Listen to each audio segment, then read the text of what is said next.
20 years paying the bitch back. Voiced by Reddit Rabbit. Sometime back, I was hired to a company by a CEO I had previously worked for someplace else.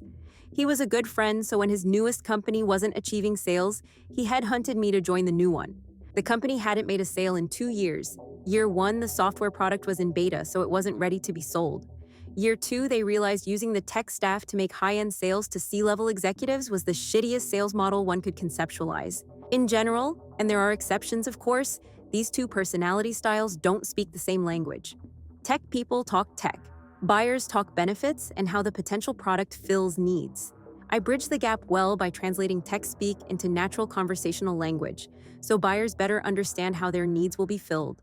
The job was an hour-and-a-half drive one way from my home, so the CEO said I could work from home as long as I kept the sales management tool current. It's where you keep the notes of each prospect's status, came to important meetings, and made sure the executive team had daily sales reports. The first month, I made the daily 3-hour commute because I needed to have solid, constant interaction with all the departments to rapidly form my sales strategy and develop a two-way confidence level with the section heads. Once I had a handle on things, I was ready to launch my sales plan. In the meantime, the CEO hired a VP of sales, bitch boss, who started 4 days before I hit the ground running to get in front of buyers. She was a vice president coming from the banking industry and had a long career in sales and marketing and finance products. I hated her from the moment she arrived.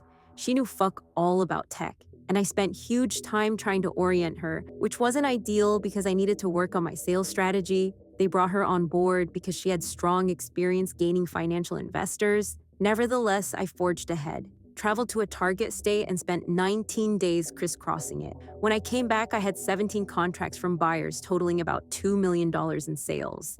My CEO was overjoyed. Fast forward 6 months and now working from home, I'm rocking and rolling. Sales are strong, CEO is happy, good things are happening. Bitch Boss has landed an investor willing to drop $6 million into the company, and they are coming into town for a discovery meeting. She asks me to drive up because they specifically want to meet the salesperson. Seconds before walking in the door for the big meeting, Bitch Boss pulls me aside and says she needs me to back her up on lies she has told them. Basically, she doubled my sales numbers. I told her there was no way I was going to do that. She says the CEO has okayed the lie. We get to the part in the talk where the investor is looking over my inflated sales numbers on the prospectus, then directly asks me how many sales I'm making a month. Bitch Boss is behind him waving her arms, but I was having none of it, and answered truthfully. He looks askance, staring at the document which has the false number listed, while she's giving me the stink eye behind him. No one says a word. Dead silence. I ask to see the document, and fates have aligned, allowing me to solve the dilemma. I explained the first two numbers were transposed. They correlated well to my real sales versus inflated sales if you flip-flop the first two digits. Potential investor is satisfied, and we move on. Switch gears. About a week later, I was meeting with the CIO in his office, and he referred to my big tits. I'm no shrinking violet, but it stunned me because it was so unexpected. That night, I was chatting with my BFF, who happens to be a lawyer, and told him about it in casual conversation. He said I should tell the CEO so he can address it. Thinking along smart business practices, I decide to tell Bitch Boss, to whom I directly report as proper protocol since we don't have a HR depth yet. Side note, I also reported directly to CIO as a boss, since my role was a muddy mix of sales and tech. The next day, CEO calls me, and I take him through it, telling him it's no big deal, but to make sure he talked to CIO so it didn't happen again. He says he'll do it right away. 2 days later, I check in with him, and CEO still hadn't talked to CIO because the investors were in town. I gently push him to get it done and casually mention my best friend, who happened to be a lawyer, was the one who urged me tell him, because any good CEO would want to know about it. I reiterate I'm not mad or upset. The only word he heard was lawyer. He went apeshit that I was bringing a lawyer into the mix. Now, this guy was my good friend. We'd worked together at 2 companies for years. I calmed him down, or so I thought, explaining that I only wanted him to talk to CIO. I also told him I hadn't brought a lawyer into it, that I had been innocently chatting with BFF, who just happens to be a criminal defense attorney. He seemed okay, and we hung up. The next day, I'm working as usual, and I get a call from an attorney who explains the company has hired her regarding my sexual harassment claim. I'm flummoxed and adamantly told her that was not the case, that I had no claim against the company. She said otherwise, and that's when everything changed. Dramatically. CEO was furious with me for bringing this on when investors were looking at us. His reaction set the tone, which filtered down. The company began to retaliate against me. Bitch Boss now made it her mission to make my life hell, forgetting to tell me about important meetings I was supposed to attend, freezing me out when I was in the office, telling me I could no longer even speak to CIO, a problem since I'm selling a multi-million-dollar tech product needing his input, and I directly reported to him as my other boss, denying me a long-planned, approved vacation, basically anything she could devise to screw me over. She was gleefully working it. Coinciding with this was a serious health problem I developed, ultimately requiring surgery. My illness had no impact on my work as I was able to work from home, which made things easier on me health-wise. Bitch Boss then decided that I need to come to the office every day despite a 3-hour round-trip commute. Now I know you're thinking, why didn't I just leave? Get another job somewhere else? I needed the health insurance. There was no way to turn around another job fast enough, and I had a complex surgery scheduled, requiring 3 surgeons for my procedure. My doctor gave me a note for them, which released me from having to make the daily commute so I could continue to work at home. As long as my work didn't suffer, they legally couldn't force me to commute, especially since working from home was a part of my employment contract from the outset. The night before my surgery, Bitch Boss calls to tell me they've canceled my health insurance. After hanging up with Bitch Boss, I collapsed on the floor in a faint. I was so sick and mentally exhausted from all the stress. The next morning, the CEO frantically calls asking to talk to me. My mom refuses to let him. I'm on official leave as of that morning, and we're heading to the hospital. CEO had told their lawyer about canceling my health insurance, and she chewed him a new asshole telling him it was illegal. They immediately reinstated my insurance. In the 2 weeks I was out, my mom had found a lawyer for me as it was clear shenanigans were going on. I still needed them as an employer, because I was in no shape to rigorously job hunt while recovering. Turns out all the bullshit they were doing to me is illegal. Companies aren't allowed to retaliate against employees when they report nefarious acts against them. I met with my new lawyer, who said I had an excellent claim for retaliation and took me on. He said I had to continue working there while he did his thing, to stay within protocol while he filed the EEOC claim. Now it's time for me to return to work. The company had relocated, planned, during my absence, and Bitch Boss refused to tell me where, so I couldn't come back to work.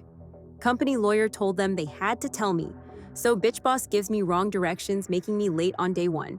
I walk in the new office, and it looks like any other place, except for one thing. There's a wide open area directly in front of the CEO's glass office with a single desk in the middle of it. Welcome to my new desk. Also, I wasn't allowed to do sales anymore. In fact, I wasn't allowed to do anything at all, period. They had hired a bunch of new people to the company, and they treated me like a pariah. Turns out Bitch Boss had gone to them telling a pack of lies, and if they know what's good for them, they'll stay away. Since I had nothing to do but couldn't just sit there looking like a dope, I worked on documenting everything being done to me per my lawyer's advice. I was meticulous in my note-taking. Bitch Boss began writing me up. Stupid stuff like not answering my phone on the first ring and for asking questions during company-wide meetings, asking to see my personnel file, which employees are legally entitled to do, although not entitled to photocopy any of it. Each time she wrote me up, I had to sign the write-up. There was a space for me to reply to it, so I consistently wrote, "I do not agree with this assessment." It infuriated her so much, she wrote me up again for writing the statement that I didn't agree with it. There were several instances where she called me into her office and literally began screaming at me, loudly and enthusiastically. I wouldn't engage, though. My standard answer to everything was okay, which made her apoplectic. At one point, she's inches from my face screaming. Her face beet red, and I just sat there with a dreamy expression, whilst envisioning her blowing a vein in her head stroking out. I infuriated her with my equanimity. Still and all, I was in it to win it at this point. It didn't matter what new humiliation they dished out. I took it all with a bland face, then went to my desk and documented it in my notebook. She loathed my notebook, sure that I was doing exactly what I was doing. Documenting. Because it was my personal property, though, she couldn't take it from me. I had to carry all my belongings with me everywhere. Company-wide meetings, the bathroom, lunch. Because I caught her one time going through my desk drawer, in my fucking purse. Although it gave me great joy to write a note reading, "Fuck you," which I left in my backpack and jerry-rigging it so I could tell if she went into it, which she did. I withstood it all with a brave face, only breaking down once I left for the day. My attorney took a lot of sobbing phone calls during this period. Finally, the day comes that my attorney has what he needs and I can resign. Better still, he advises I don't have to give a 2-week notice. I come back from lunch and type up my letter with one sentence. I resign immediately. I take it into the HR guy, who also took part in their evil machinations, and hand it to him. His mouth forms an O shape, and he half stands up from his chair as he reads it. He looks up and I give him a smile and say, "Bye-bye," just as sweet as pie, walked out the door and drove home feeling mighty fine. 1 month later, my lawyer and I are at the EEOC office along with the CEO, bitch boss, and their lawyer, so the EEOC can review my claim. In my state, you can't just bring a lawsuit against a company for things like harassment and retaliation. Claims must first be evaluated by the EEOC, and then if they determine you have enough grounds to file a lawsuit, they issue a right to sue document. EEOC lady looks at my lawyer looks at me, I look at bitch boss, then serenely pull out my photocopies of the documents. Whilst handing them to EEOC lady, bitch boss barks, "She's not supposed to have those. They're company property." I show EEOC lady that the dates have clearly been altered by bitch boss. She had made copies with the dates blanked out, then backdated them. You see, whenever she wrote me up, I had to take the document personally to the CEO to put in my personnel file. Along the way, though, I stopped at the copier and took copies. She never knew I was doing this. You could have heard a pin drop. EEOC lady reviews the copies, then slowly sets them on the table. She didn't say a thing for a long time, then she spoke. I can remember her words exactly to this day. I've seen a lot of ill treatment and illegal undertakings by both employees and employers, including forged or altered documents. But I have never seen someone so incredibly stupid to present documents this easily disproved. Not only are employees entitled to receive and keep a copy of formal write-ups, but reading these ridiculous allegations, it's obvious you are trying to manufacture your case. She went on to say I had a clear case for a lawsuit, and moreover, I would win it. She recommended their side go in another room and determine a settlement amount to pay me immediately or risk the lawsuit. They went to a nearby office and I could hear the lawyer dressing them down. Words I heard included, lied to me, lied to EEOC, presenting false documents, broke so many laws, figure out a number big enough to pay her, so this doesn't go to court because you will lose. They came back with a $50,000 offer, which we accepted. My lawyer and I left, then did a football touchdown dance in the parking lot. Looking up at the EEOC window, I could see bitch boss in the window looking miserable and crying. She had just been fired. That was my first revenge. I'm not a hateful person. I get mad and get over it. But for bitch boss, I nurtured hatred and vowed to one day get revenge, so I kept tabs on her and discovered she opened a finance marketing company after she was fired. Then I waited a year before exacting my petty delight. For the past 18 years, I've executed a wonderful, soul-refreshing project. Each year, I go to her website and write down all the work email addresses and phone numbers for the employees. Then I subscribe them all to get more information from places like online schools, online insurance companies, all those bullshit aggressive organizations that keep your contact information longer than a gypsy fucking curse while trying to sell you stuff. The last few years, I've subscribed them to an email bomb service where the service takes the address and instantly subscribes it to thousands of newsletters, request for more information feeds, and other online buyers of email addresses for marketing services. I tested it with a burner email and it wreaks havoc on your inbox with thousands of emails received within seconds, and they never fucking stop.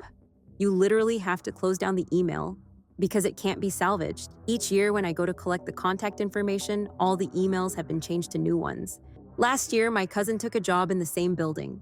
I enlisted her help, and she made it a point to befriend a receptionist working for Bitch Boss. After executing my yearly plan, my cousin went to lunch with her. The receptionist was in a foul mood and explained the entire organization was in disarray because IT had to redo all the emails again. It keeps happening over and over and nobody can figure out why.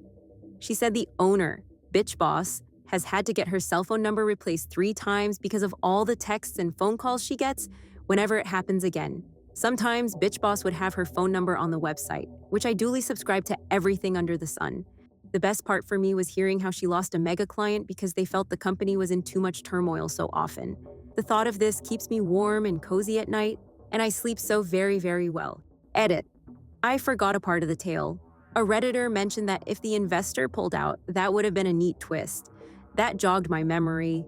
The investor did pull out. Once I left the company, they couldn't duplicate the same scale of sales revenue I had been generating, and the investor got skittish. The company did go on to success, sans bitch boss and CEO, but it took them much longer due to this fiasco.